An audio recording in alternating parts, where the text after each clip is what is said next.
Kakarot has achieved a new level of power, but we don't know what Vegeta's been up to, so where's he been? And also, what's Goma about to do? We'll cover all that and more in the 7th part of What If the Red Ribbon Army Found Goku. Kakarot trains on Earth with Raditz and Nappa, and Rinsu's trying to plan her next move. She wants to take the throne, but isn't really sure how. She could convince people to come to the Demon Realm to get the Dragon Balls for herself, but she's not sure if that's going to work. Goma already went to Earth and something prevented him from getting the Dragon Balls there, so clearly the people on Earth are going to be too tough to deal with, which would probably include trying to convince them to come to the Demon Realm, especially without them having been turned small. It's not like they really have a reason to go there. So she doesn't send Glorio to Earth, and she decides to make her own warriors instead. But Boo wasn't freed here, so she doesn't have a sample from him. Marbra might be able to make another one, though. She was able to make Boo herself after all, so even if they don't have a piece of Boo, she can at least try and make some other strong warrior. Maybe even try and remake Boo from scratch. So she gets Marbra to start. Thankfully they're not short on time, so Marbra could work for as long as she needs. Far removed from the Demon Realm, out in space, Goma's about to head to Namek, but he made a detour first. He, Neva, and Degasu felt a strong magical presence, and that magical presence felt them too. They come across a wizard in space, who is clearly trying to trick them into doing something.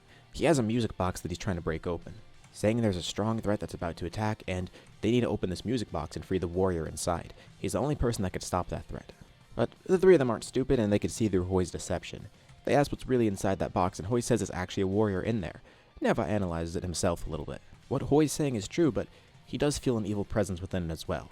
Degasu then grabs Hoi and chokes him, asking him to explain before they kill him. And it doesn't take much for him to break. They find out what his true motives are, and they don't actually kill him or anything. No, Goma thinks this is a great idea. He'll help Hoi free that monster, if Hoi will help him too. He has the help of 3 other magicians, and even with Neva alone, he could probably break that box open. Goma simply wants the Dragon Balls on New Namek, and Goma wants to learn more about this monster. In his mind, they could free this monster and use it as a distraction. He doesn't anticipate any strong warriors on Namek, but just in case they do show up, this monster will keep them at bay. And if anyone from Earth comes there, this monster can take care of them too. That way Goma can get the Dragon Balls and use them to wish for the third eye. Let's actually go over to New Namek though. Around the time that this is happening, somebody else lands on the planet. Vegeta. He's finally found it after all this time. And he's looking for the Dragon Balls, although he's not even really sure if he wants them anymore. He's been looking for them and has spent a ton of time training too.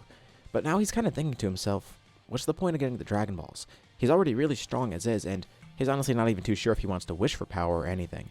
He could maybe wish to be immortal or something, but who knows? Is he just getting the Dragon Balls to prove to himself that he could? Does he actually want to be immortal? Does he want to wish for strength or something? He's not even too sure himself. But he's come to the conclusion that maybe he's going to wish for immortality. So he begins searching for the Dragon Balls. Although he encounters some trouble pretty quickly. The Namekians are instantly prepared, feeling his strength as he arrives on the planet. When Vegeta finds the first village, a warrior Namekian appears in front of him. It's Nail. He spent a ton of time training, and on top of that, he's actually merged with a bunch of other warriors at the same time. This is their plan to defend the planet right now. All their warriors have grown a lot stronger, but in the event that they fight a foe who might be too strong for them, all the Namekians will merge together like this. And once that battle is won, they could just unfuse with the Dragon Balls.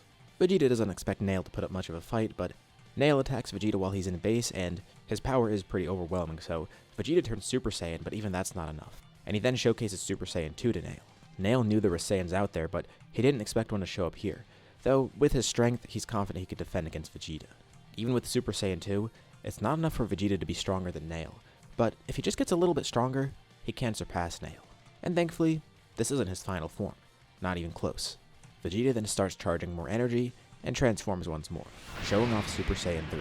Since Vegeta has lost his tail by now, Super Saiyan 3 is going to have the same flaw that it normally does, but still, it's Super Saiyan 3. It is really powerful, strong enough to overwhelm Nail, to a noticeable degree.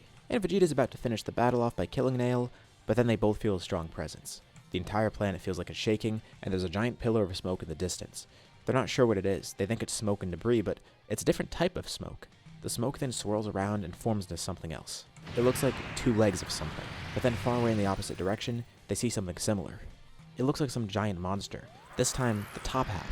Nail and Vegeta are both equally confused and a little concerned too.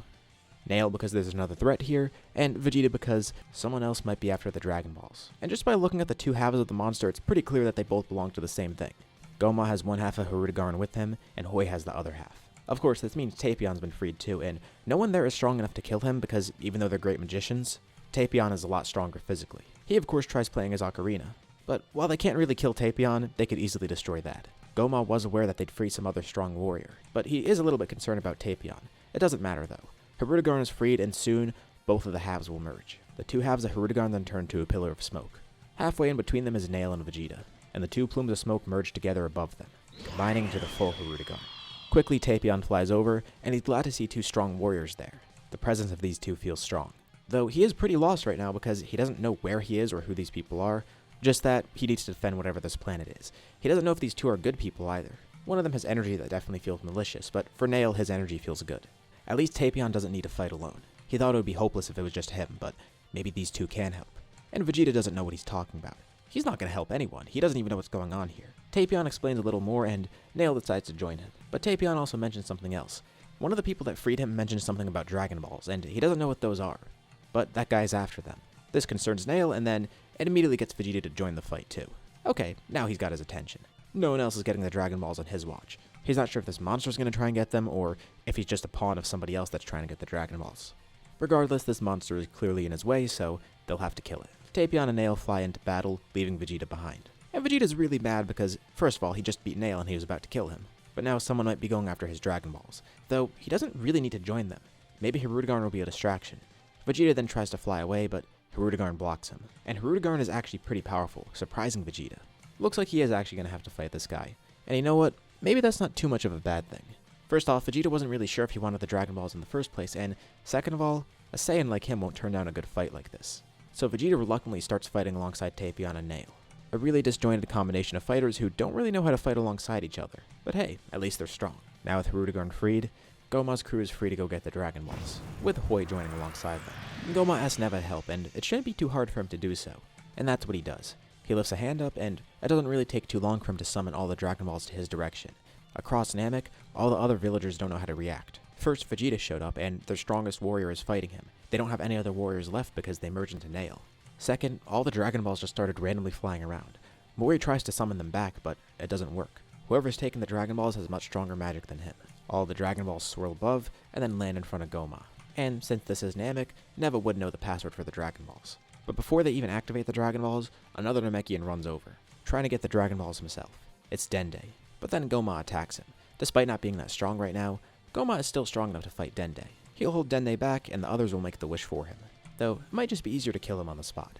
Goma gets ready to execute him, but then Dende vanishes. And everyone else there is blinded. Though they can't see, they can feel another strong presence next to them. And the presence feels kind of familiar to Goma. He feels a mix of confusion and terror because, why is he here? Their vision clears, and Krillin's standing there.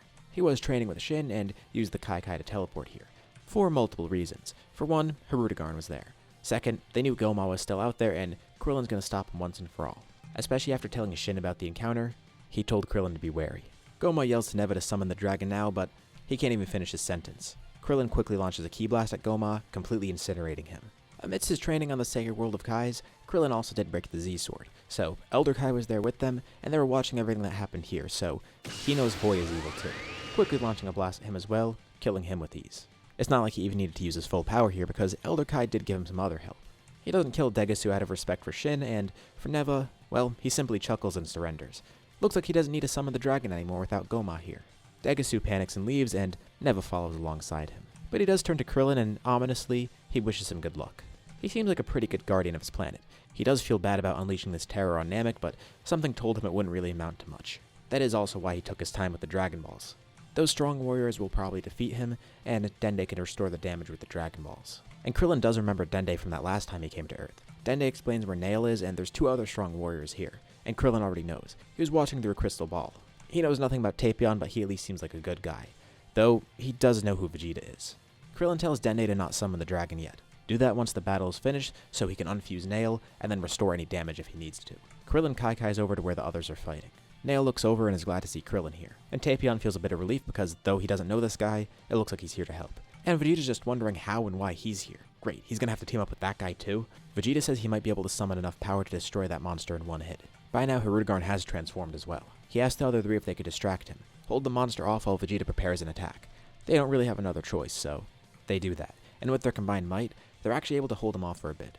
Vegeta tries charging energy in Super Saiyan 3, but the form is pretty inefficient and the ki is draining, so he doesn't waste any more time and just launches his attack, flying as fast as he can towards Hirudegarn and punching straight through him, then quickly turning around and launching a Gamma Burst Flash. He punched through him just at the right time so Hirudegarn couldn't dodge it. Vegeta knows by now when he's going to have an opening, and with this blast, he defeats the monster for good. The sky then turns dark. At first, Vegeta thinks it's because the monster turned into smoke and he's now taking over the whole planet or something. Great. But no, Krillin and Nail know what this is. Vegeta's looking around, and after a few seconds, he sees Porunga in the distance. Then, a bunch of Namekians peer around him, unfusing from Nail, and all the damage around them is reversed. Vegeta tries to fly over to Porunga, but it's already too late. He disappears. Just to use up a third wish, Dende wishes to heal everyone, and Vegeta instantly feels it too. The Dragon Balls spread out once more, so now they're going to be inactive for a little bit, and even if they were active, Vegeta doesn't have the password. He turns back at the group, and he sorta expects them to fight him, though he did notice one weird thing about Krillin. Last time he saw Krillin, he wasn't that strong, but this time, he feels different. The dots on his head were glowing too. He powered up during this fight, unleashing his potential, using his ultimate form. Not that Vegeta knows about it. Krillin tells Vegeta to not do anything stupid. They don't have to fight, and he's not sure why Vegeta wants the Dragon Balls. Honestly, Vegeta's not even too sure either. He's pretty strong as is, and that fight just proved it. He still does want to kill the other Saiyans, but maybe he doesn't need to be immortal to do it. He is quite strong as is, and it would be more fulfilling to kill them with his own power. He tells Krillin fine. He'll leave this planet and not kill anyone else, but only if Krillin answers one thing for him. How powerful is Kakarot right now? Well, Krillin says he's really strong. He also has Super Saiyan 3, and so do Raditz and Nappa.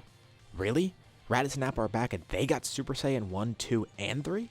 For Kakarot, it doesn't really surprise him, but it seems like the other two are keeping up as well. Fine, he'll officially consider them traitors too, but Krillin says there's something else. Kakarot not only has Super Saiyan 3, he has a form beyond that, Super Saiyan 4. One that could only be accessed by a Saiyan with a tail apparently, at least as far as Krillin knows. And this just makes Vegeta kinda angry, knowing he doesn't have a tail, and considering the guy right in front of him is the one who's responsible for it. Which is partially why Krillin said it. Fine. Who cares if Kakarot has Super Saiyan 3, 4, or even if he unlocks a 5th one or something. Vegeta will keep training and growing stronger, and one day, he'll have his rematch. He'll kill the other two as well. And who knows, maybe next time he shows up on Earth, he'll kill Krillin too. But for now, he'll let him be. Though before he leaves, he does say he's impressed with how strong Krillin's grown. He kinda says it in a mocking way though, because Krillin's still weaker than him. But still, it seems like he's a pretty serious warrior. And that was a really strange encounter for everyone. Krillin makes sure everything on the planet's okay, says his goodbye to Nail and Dende, and teleports back to Shin to train more. Namek is actually fine too, though Tapion really has nowhere to go, so he stays on Namek for the time being. He explains his story to the Namekians there, and they welcome him on the planet for being a hero in the past. Mori actually consults the Namekian Book of Legends and finds record of it in there too, confirming that this guy truly is a storied figure, a hero from long ago. But some other interesting things are happening around Universe 7. On Earth, Red Pharmaceuticals pays Tao for a job, breaking someone out of prison, Dr. Hedo, the grandson of Dr. Gero, though they're not really too sure what they're going to use him for yet, and as for Tao, he's not too concerned, he just wants the paycheck. But, far away and unbeknownst to everyone else, Beerus finally awakens. Now's the time for him to meet his rival. But who will that rival be? With that, we'll leave off here for now. What do you guys think about this part? What's going to happen next? Leave your thoughts and ideas in the comments below. I'd love to see what you guys think. As usual, be sure to drop a like and subscribe if you haven't already. It really does help out the channel, and it shows me you want to see more like this. Anyways, thank you all for watching, and I'll see you all in my next video.